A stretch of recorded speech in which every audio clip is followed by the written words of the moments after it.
Sí, han sido ustedes muy amables.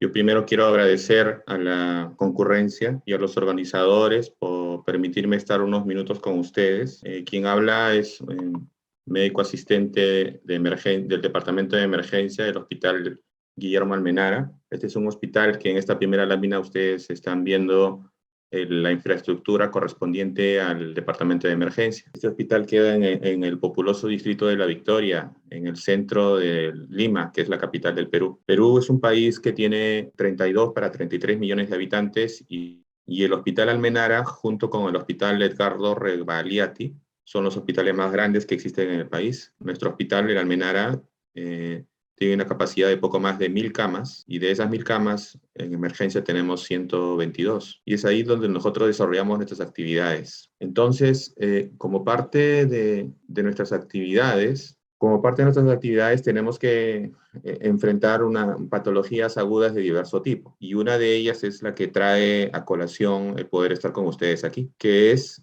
el afronte de pacientes que pueden tomar contacto con ciertos gases que son peligrosos para la salud y que tienen la característica de poder producir lo que conocemos como asfixia. Pero para entender un poco mejor, y a mí siempre me ha gustado pasar esta lámina, aunque sea unos 30 segundos o un minuto, no más, siempre es bueno, le digo a quienes me honran con escucharme, recordar en qué consiste las fases de cualquier proceso tóxico. Y es que estas fases empiezan siempre por una primera en la que el individuo o comunidad toma contacto o se expone a una sustancia química. Y recordemos, la sustancia química puede estar en cualquier estado de la naturaleza, sólido, líquido, gaseoso, puede estar en el aire, en el alimento, en el agua. En este caso vamos a hacer más énfasis del aire, y es a través de este estado en que, utilizando la vía que le corresponda, va a ser absorbido por vía oral, inhalación, piel, inyección, parenteral, lo que corresponda. Luego se pasa a un segundo momento, a una segunda fase, en que el tóxico o tóxicos comienza a distribuirse, tiene afinidad por algún tejido, pero paralelamente comienza a sufrir reacciones químicas, a lo que nosotros le llamamos o le llaman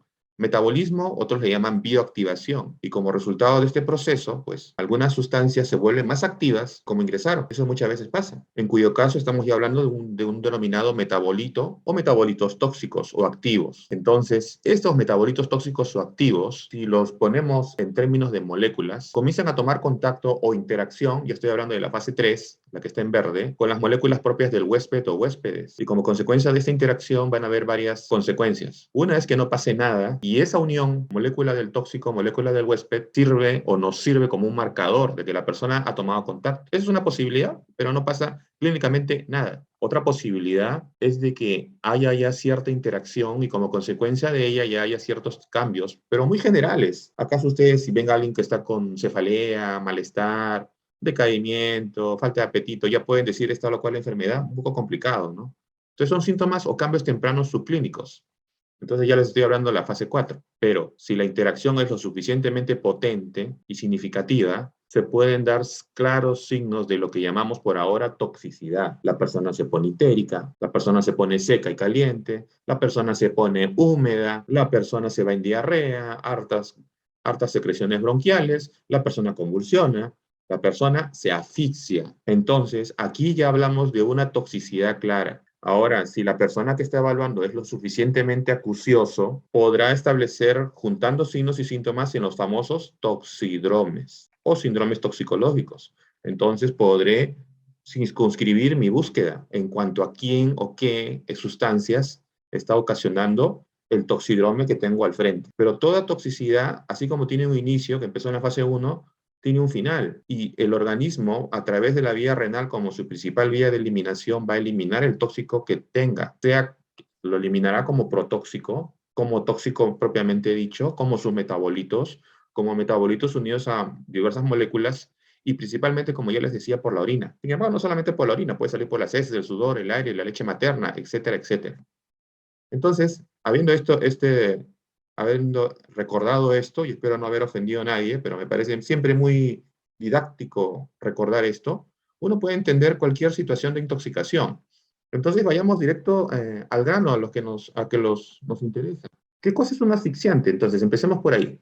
Recordemos, esta definición de asfixiantes se da a un grupo de sustancias que pueden causar ¿qué cosa? En general, deficiencia de oxígeno. Y esta deficiencia de oxígeno hacer de varias maneras. Una es interfiriendo con la mecánica de la respiración. Una forma es decirle al oxígeno, vete de acá y ocupo tu lugar. En ese caso, el asfixiante se le conoce como asfixiante simple. Otra es interferir en el transporte o la alteración de los mecanismos oxidativos que debe recibir el oxígeno.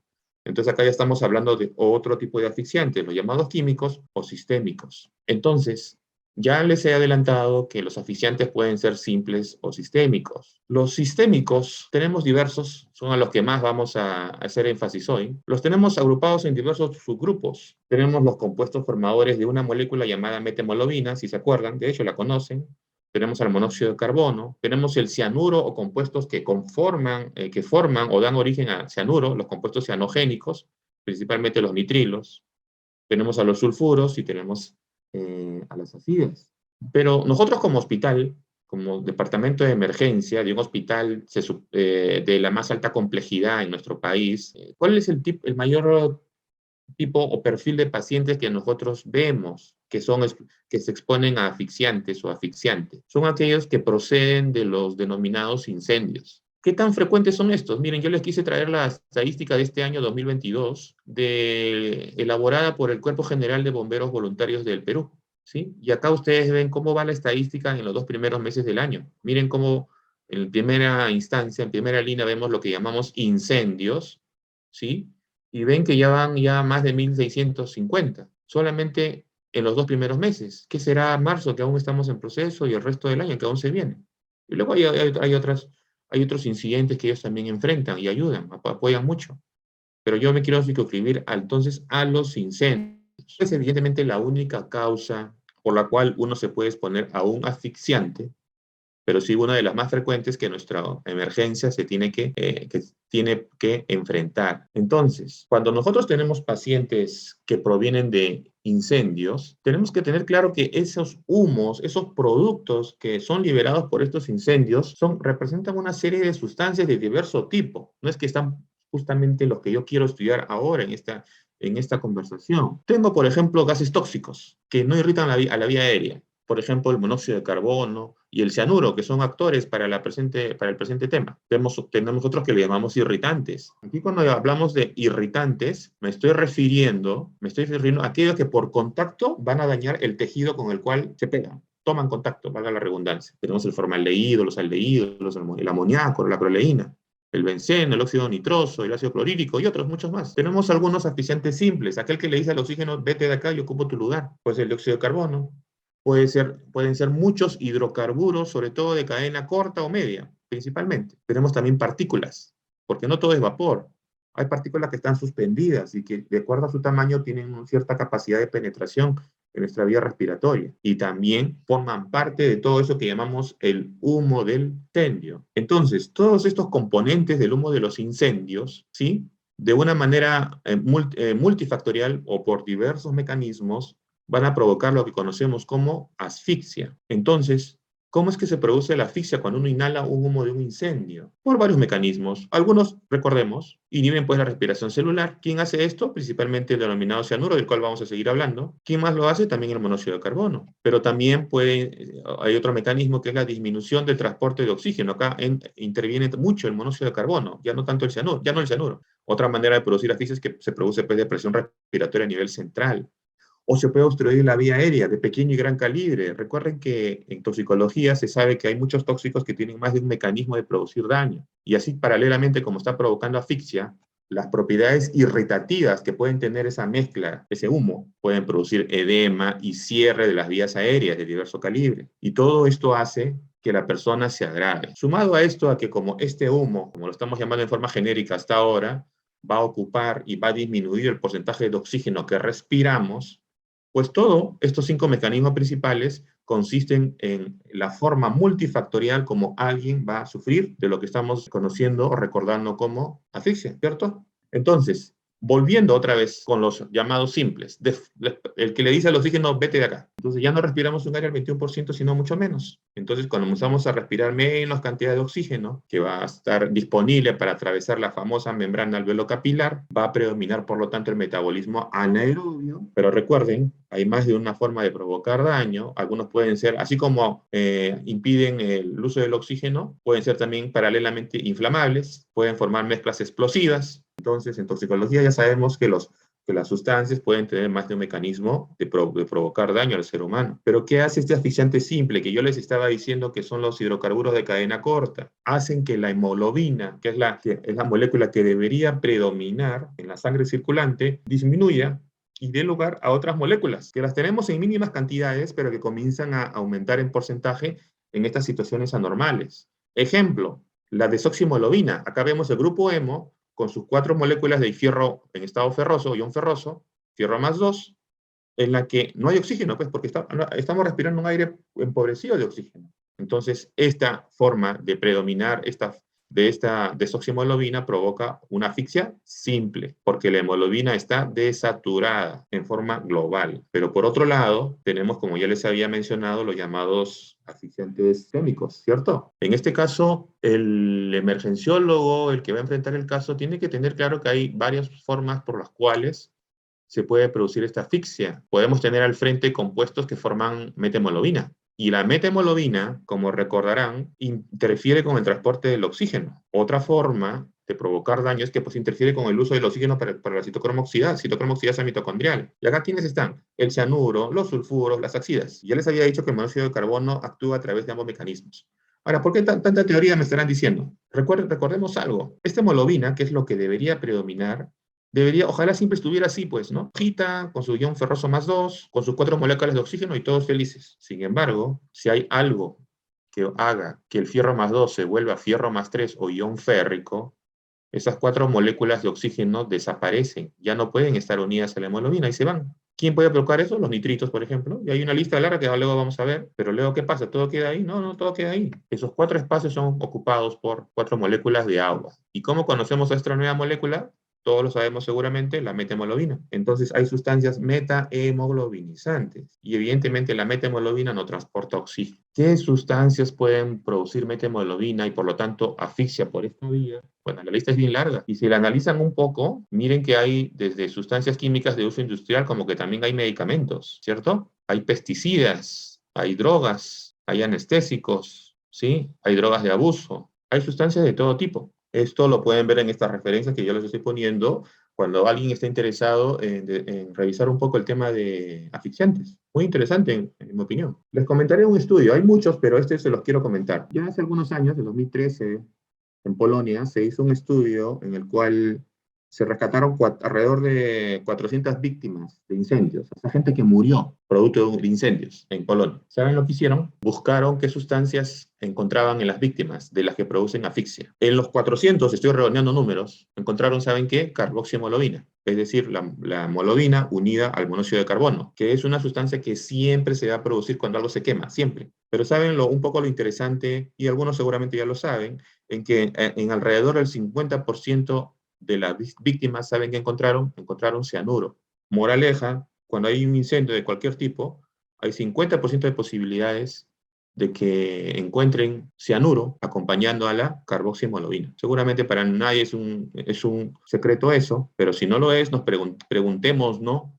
Si estamos preparados para enfrentar un paciente que tenemos al frente que no solamente ha tomado contacto con el monóxido de carbono, sino también con el cianuro, porque hay algunas diferencias, ¿cierto? Ahora, ¿solamente estas dos sustancias? Por supuesto que no. Evidentemente, ¿qué más habrá? Pues la respuesta es un poco amplia. Podemos decir depende. En este caso sí depende en realidad. ¿Depende de qué? De lo que se esté quemando. Diferente será pues que se esté quemando madera, a que se esté quemando una fábrica de pinturas, a que se esté quemando un almacén donde hay llantas, se esté quemando plásticos, a que se esté quemando telas, etcétera, etcétera, ¿no? A que se esté quemando papel. Entonces la proporción y las sustancias que van a aparecer ahí van a ser diferentes. Siempre habrá monóxido de carbono, en 50% habrá alrededor de ellos cianuro o derivados, y luego todo lo demás. Entonces, lo mínimo que debería estar en los equipos de respuesta, tanto extra como intrahospitalarios, es estas dos moléculas.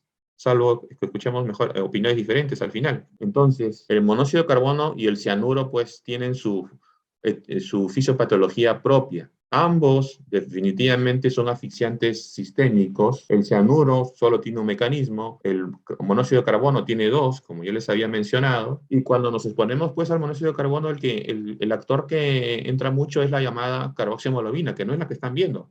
Esa es la hemoglobina que ojalá siempre estuviera en gran mayoría. Cambia. El grupo hemo se une a las moléculas de CO dependiendo de la proporción, pues producirá la muerte, ¿sí? Porque el CO2 deteriora el transporte y la entrega, como ya les estaba mencionando el oxígeno. Pero este daño, ¿por qué se da en mucho? Porque en esta situación, las centrales productoras de energía, conocidas como las mitocondrias, pues no pueden hacer su trabajo.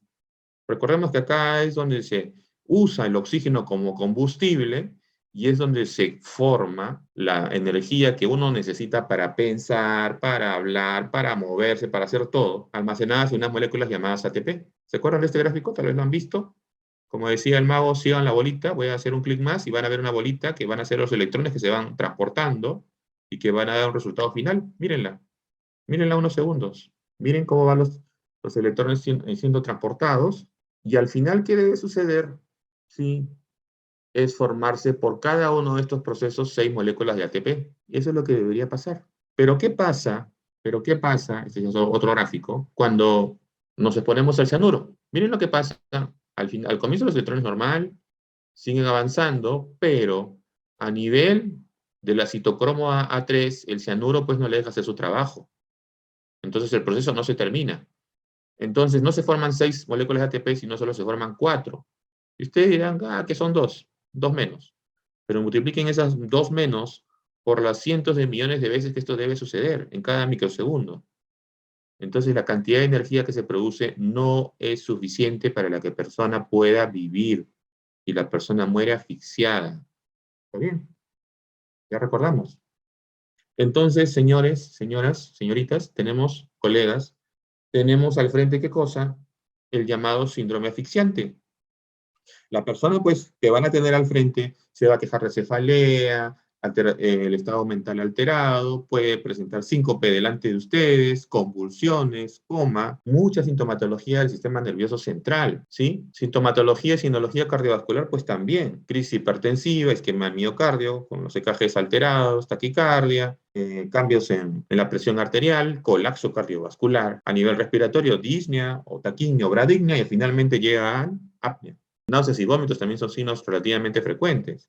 Entonces, todo esto constituye el síndrome asfixiante que tenemos al frente. A veces, la intoxicación por cianuro no da mucha sintomatología. Pareciera que la persona está aparentemente normal, pero llega un momento en que la persona tiene sed de aire, deben seguramente haber visto, ¿no? Entonces, habiendo recordado esto, ¿cuáles son las bases del manejo clínico de la intoxicación por el humo del incendio? Primero, la parte general, o sea, ¿qué es lo que el equipo multidisciplinario debe tener en mente como parte del tratamiento general de la intoxicación por los humos, vamos a decirlo así? Primero, siempre puedes estar valorando la intubación y idealmente, como sabemos, esta debe ser realizada en forma precoz, porque si nos tardamos, luego va a ser muy difícil de realizarlo, tal vez ya no lo podamos hacer. Recordemos que hay irritación de la vía aérea, recordemos que hay también quemaduras en la vía aérea y esto va a edematizar, va a disminuir el calibre de la vía respiratoria y nos va a dificultar el poder asegurar una vía por la cual entre y salga el aire. Siempre, siempre empezar con el oxígeno al 100%,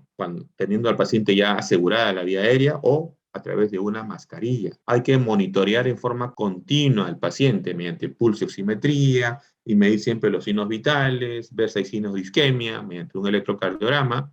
Y luego, ya empezando el tratamiento ya específico, deberíamos administrar la hidroxicobalamina, de la cual vamos luego a seguir hablando. ¿En qué casos? Si es que el paciente cumple ciertos criterios. ¿Son de utilidad los broncodilatadores? Pues sí, sobre todo los agonistas beta 2, y luego pues el tratamiento sintomático, ¿no? La cefalea, el manejo de las quemaduras, de los traumatismos, la radiomiolisis que puede también presentarse. Entonces, eso forma parte del manejo general y en parte ya el específico que le estoy mencionando, de los pacientes que se van a exponer a este humo de incendios. Pero algo que quiero mencionar, y se me estaba yendo, lo debí decir al inicio, es que sería un error pensar que cuando alguien les habla del tema asfixiantes, Solamente estamos dando a entender que el asfixiante puede estar en estado gaseoso y la verdad no es así. Hay ejemplos en el cual el asfixiante puede estar en estado líquido. El asfixiante también puede estar en estado sólido. Un ejemplo es el cianuro. El cianuro lo podemos tener como gas, formando parte de un humo, como estamos hablando. Puede estar en estado líquido, y si no, pregúntenle en las mineras, o puede estar en estado sólido, o si no, piensen en los compuestos cianogénicos que están en algunos tubérculos no maduros, ¿sí? Así que no pensemos, por favor, que solamente los asfixiantes pueden estar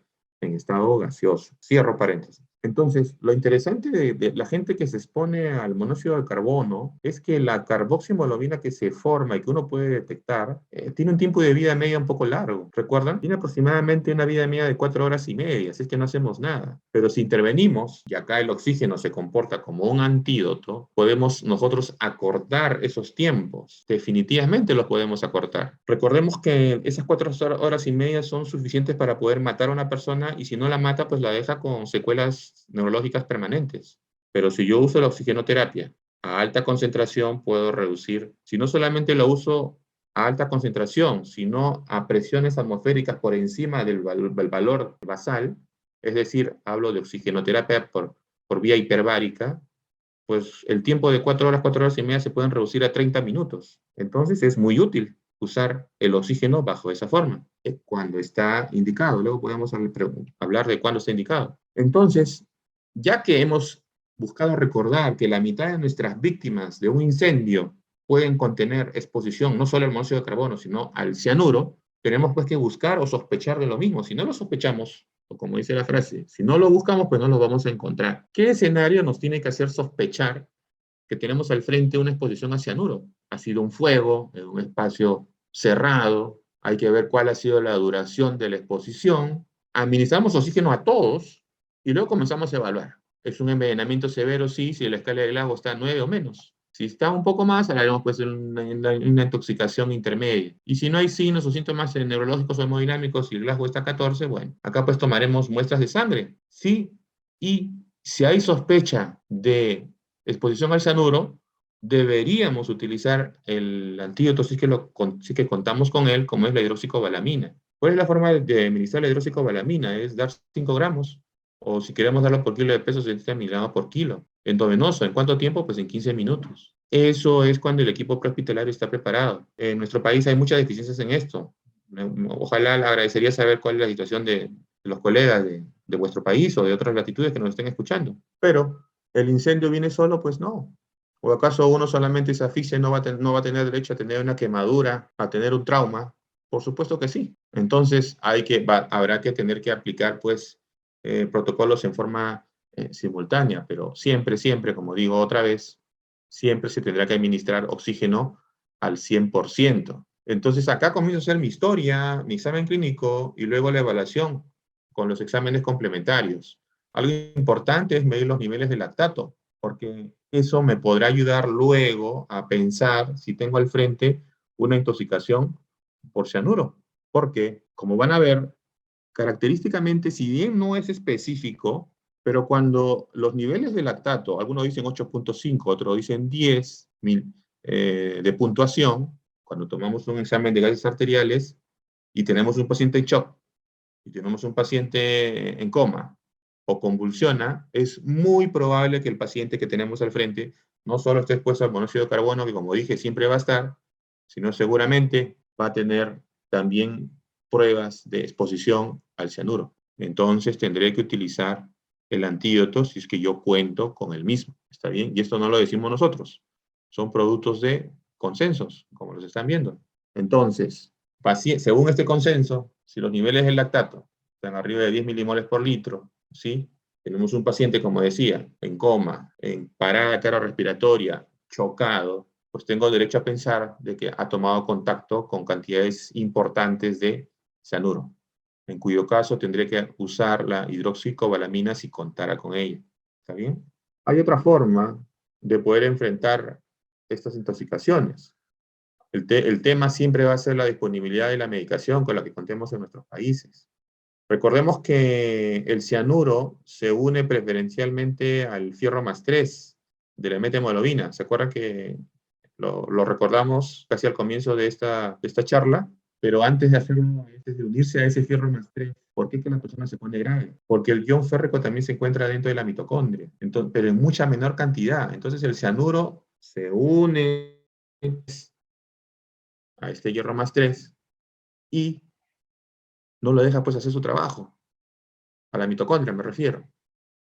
Entonces fácilmente es saturado estos iones férricos y el cianuro pues no puede desarrollar su trabajo, que es la de convertir, fabricar energía bajo la forma de ATP, como también hemos recordado. Entonces la persona tiene unos minutos, en cuyo caso si no se interviniera, la persona pues se pone en riesgo su vida y muere asfixiada, en nuestra cara, queriéndose comer el aire que tiene al frente. Entonces la ciencia médica para el manejo de casos agudos, ¿qué es lo que hace? Bueno, le gusta al cianuro el hierro más 3, pues formemos terapéuticamente metemoglobina, que si bien se puede comportar en un asfixiante, podemos formar en forma controlada metemoglobina, que ustedes ¿se acuerdan? Contiene también cantidades, dentro de su estructura, el grupo hemo va a constituirse en fierro más 3. Entonces el cianuro va a ver que hay un mar de moléculas de metemoglobina circulando por la sangre, va a dejar a la pobre mitocondria que la tenía ahorcada del cuello y va a unirse a la metemoglobina. Como ven ahí, ¿lo ven? Entonces, ¿qué es lo que va a suceder? Al formarse la metemoglobina, el cianuro va a preferir unirse con ella. ¿Y qué es lo que se va a formar? Una molécula denominada cianometemoglobina, que es mucho, mucho, mucho menos tóxica, una situación mucho menos peligrosa que el tener a las mitocondrias bloqueadas por la presencia de cianuro con ellas, dentro de ellas.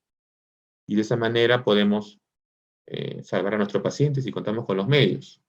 Y cuando digo si contamos con los medios es si contamos con sustancias que sean metemoglobinizantes para uso en casos de emergencia. La literatura y las compañías mineras saben bien esto, por lo menos muchas de las que están por aquí, saben que se puede contar con el nitrito de amilo y el nitrito de sodio como sustancias que pueden oxidar el fierro. ¿Para qué? Para formar pues la metemoglobina que va a tener el fierro más 3. Como es toda una situación de emergencia, lo que primero se hace es usar el nitrito de amilo, que son unas ámpulas, unas ampollas que uno rompe para que la persona inhale. Inhale, descanse. ¿Mientras qué? Mientras todos se ponen a rezar, no. Mientras que un enfermero o alguien entrenado busca una vía, un acceso a la circulación de la persona, y una vez que esto sucede, se detiene la administración de nitrito de amilo, que produce metemoglobina, pero en cantidades muy pequeñas, y se usa una sustancia más efectiva en producir metemoglobinemia, como es el nitrito de sodio. Entonces, la secuencia es así, si estamos yendo por esta vía, usar nitrito de amilo mientras se accede a una vía periférica, y una vez accedido a una vía periférica, pues se utiliza el nitrito de sodio. Entonces, hacemos esto, dejamos tranquila la mitocondria y se reinicia la actividad de la citocromo oxidasa y el metabolismo aeróbico comienza a predominar nuevamente. Entonces, las preguntas serían, pues, ¿y quiénes tienen nitrito de amilo o nitrito de sodio? Acá en el país, solamente algunas compañías mineras que se lo importan de algún lugar, son los llamados famosos kits, ¿no? Que tienen en algunos establecimientos y los tienen guardados solamente para sus trabajadores en caso que hay una exposición de alguno de ellos o una exposición masiva. Siempre estas sustancias tienen sus contraindicaciones, ¿sí? Hipotensión, la metabolinemia, bueno, es lo que uno está buscando, pero hay que saberla controlar, no debemos pasar se dice, de un 30%, porque más de eso ya se convierte en peligrosa para la vida, y digo, tiene que ser una metabolominemia controlada. Con mucha facilidad, estas pueden producir cefalea, baja de la presión arterial, estados de shock. Ya les había hablado que son ampollas que uno rompe y hace que la persona inhale 30 segundos por cada minuto que pasa. ¿Y cuándo lo vamos a suspender? Cuando ya accedemos a una vía periférica y comenzamos a administrar nitrito de sodio. Entonces, el nitrito de sodio también, ya les dije, forma metamoglobinemia de forma mucho más eficaz. Tiene también sus contraindicaciones, como las estamos viendo. Entonces, si lo tenemos, pues, colegas, usémoslo. La hipotensión es una complicación relativamente frecuente ante la exposición a estas sustancias, a este medicamento, y tener cuidado de formar metabolominemia en valores excesivos. Les mencioné el límite permitido. Acá ustedes tienen las dosis, parece que es la última, me estaba olvidando. Quiero terminar diciendo entonces, habiendo recordado esto, hagamos un autoanálisis y veamos después si estamos preparados o no, ¿no? Y un poco de refilón les mencioné lo importante que puede ser el uso de la oxigenoterapia en ciertas situaciones. Y la oxigenoterapia, por la forma hiperbárica, pues tiene su aplicación, ¿sí? Paciente en coma, paciente que convulsiona, paciente que tiene cambio en su comportamiento, paciente que es gestante, ese es un grupo especial. Los primeros, salvo el último, cuando la carboxiemoglobina supera el 25%, pues tienen indicación, si si tienen carboximoglobinemia arriba del 25%, pues hay que usar medicina hiperbárica, oxigenoterapia hiperbárica. Pero si es una gestante, basta que esté 15% o más, pues hay que llevarla, porque está demostrado que por encima de esos valores hay un alto riesgo de muerte fetal. Entonces, es a esto a lo que los colegas, nosotros, tenemos que enfrentarnos cuando decimos asfixiantes. ¿Hay más asfixiantes? Sí, yo lo mencioné al comienzo. Si recordarán, mencioné al sulfuro de hidrógeno. El sulfuro de hidrógeno es un producto de la degradación de compuestos orgánicos. Por eso mucho cuidado cuando hay trabajadores que entran a contenedores para la limpieza de materia orgánica que quedó ahí descompuesta.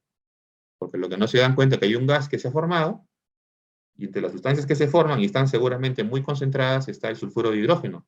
Y eso produce asfixia. Y a veces no le da tiempo, ya, como decimos por aquí, ya fueron. Otro tipo de asfixiantes que mencioné son las ACIDAS. Las ACIDAS tienen algunos usos y a veces están más cerca de lo que queremos, de lo que creemos. Todos los que tienen un vehículo, que tienen airbag, esos airbags se llenan rápido en nuestro delante cuando hay un choque, gracias a que dentro de ellas tienen ACIDAS, porque tienen esa propiedad de expandirse con mucha velocidad. Entonces se usa esa propiedad para la confección de los airbags. Ahí está el ACIDA, no sé que no la tienen muy lejos, ¿sí? Entonces son asfixiantes que uno pues, puede enfrentarse, pero lo más común para fines prácticos es exponernos, es enfrentarnos, perdón, a pacientes que son traídos producto de su exposición al humo de los incendios. Han sido ustedes muy amables. Espero alguna conversación, comentario, preguntas, y quien habla con todo gusto lo responderá. Muchísimas gracias, doctor.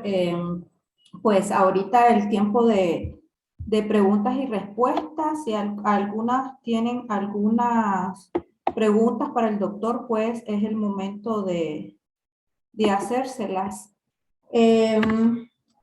Dice que si no contamos con hidroxicarbohemoglobina, ni nitritos de amilo, ni de sodio, ¿qué otra opción tenemos? Porque lo que tenemos a la mano es la oxigenoterapia, pues, dentro del manejo general, ¿no? Y no, idealmente se empieza, como mencioné, a altas concentraciones. No es al revés. No es que empiezo poquito y voy subiendo conforme veo. No, no. Se empieza con lo más alto y luego voy reduciendo la concentración en función a cómo evoluciona mi paciente. No al revés. Recordemos. Entonces, la mayoría tenemos ese problema, pero un buen ejercicio pienso yo que sería analizar mi jurisdicción, ver el riesgo de incendios que pueden haber y buscar estar preparados, porque cuando suceda el incendio, todo entra en caos, todo el mundo no piensa mucho y va a ser más complicado buscar el tratamiento específico. Solamente podremos aspirar al tratamiento genérico general. No vamos a poder hacer más. Hasta la siguiente vez. Pues le agradezco, doctor, por la ponencia. Muchísimas gracias por aceptar la invitación y espero en un futuro poderlo volver a tener en alguna otra plática. Sí, han sido ustedes muy amables y a sus órdenes. Muchas gracias.